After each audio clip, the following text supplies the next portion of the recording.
കാസർഗോഡ് കോട്ടപ്പുറം പുഴയിൽ വിനോദസഞ്ചാര ഭാഗമായി ഹൗസ് ബോട്ട് ഇറക്കിയ സംരംഭകർക്ക് പ്രതിസന്ധിയുടെ കാലം.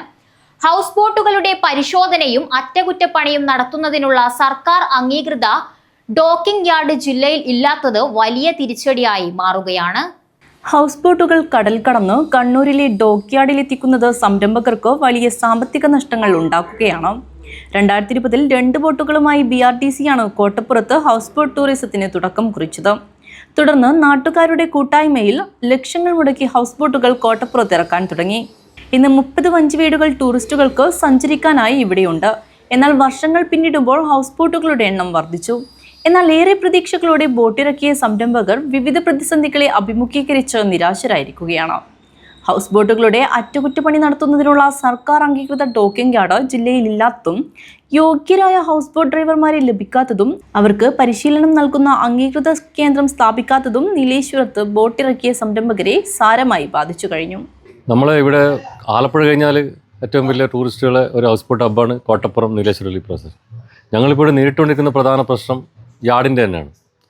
ഇവിടെ നമ്മളിവിടെ ഒരു യാർഡ് ഉണ്ടായിരുന്നു പടന്ന പഞ്ചായത്തിൽ ഓരി എന്ന പ്രദേശത്ത്. അത് പാർട്ട്മാർ തമ്മിലുള്ള ചെറിയ പ്രശ്നത്തിൻ്റെ പേരിൽ ഇപ്പോൾ ലൈസൻസ് ക്യാൻസലായിരിക്കുകയാണ്. നമുക്കിപ്പോൾ വർഷത്തിൽ ഡോക്കിംഗ് ചെയ്യുന്നതിന് വേണ്ടിയിട്ട് യാർഡിലേക്ക് ബോട്ട് കൊണ്ടുപോകണം.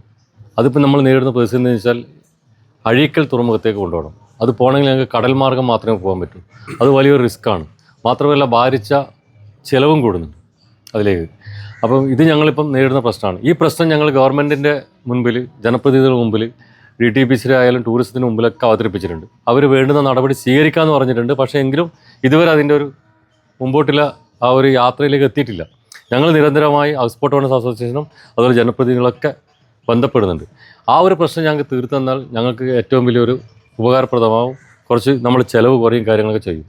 വിനോദസഞ്ചാരം മുന്നിൽ കണ്ട നീലേശ്വരം പുഴയിൽ ഹൗസ് ബോട്ട് ഇറക്കിയവരിൽ ഭൂരിഭാഗവും പ്രദേശത്തെ അച്ചാംതുരുത്തി ദ്വീപിൽ ഉള്ളവരാണ്. വന്നെത്തുന്ന ടൂറിസ്റ്റുകൾക്ക് മികച്ച ശൗചാലയം, വിശ്രമ മുറികൾ എന്നിവ ഇല്ലാത്തതും പ്രതിസന്ധിക്ക് കാരണമായി. മാലിന്യ സംസ്കരണ കേന്ദ്രം ഇല്ലാത്തതും കുടിവെള്ളം ഇല്ലാത്തതുമായിരുന്നു പ്രധാന പ്രശ്നങ്ങൾ. നീലേശ്വരം കോട്ടപ്പുറത്ത് വന്നെത്തുന്ന വിനോദസഞ്ചാരികൾക്കായി വിശ്രമത്തിനടക്കമുള്ള അടിസ്ഥാന സൗകര്യങ്ങൾ ഒരുക്കാത്തതോ വിദേശ വിനോദസഞ്ചാരികളുടെ വരവ് ഇല്ലാതാക്കിയതായി ഹൗസ് ബോട്ട് ഓണേഴ്സ് അസോസിയേഷൻ പറഞ്ഞു. ഈ കാര്യം നിരവധി തവണ DTPCയുടെയും ടൂറിസം വകുപ്പിന്റെയും ശ്രദ്ധയിൽപ്പെടുത്തിയിരുന്നു. ഇത് കോട്ടപ്പുറത്തെ ഹൗസ് ബോട്ട് ടൂറിസത്തിന് തളർച്ചയുണ്ടാക്കുന്നതായി ഭാരവാഹികളായ കൃഷ്ണനും പ്രദീപനും പറഞ്ഞു.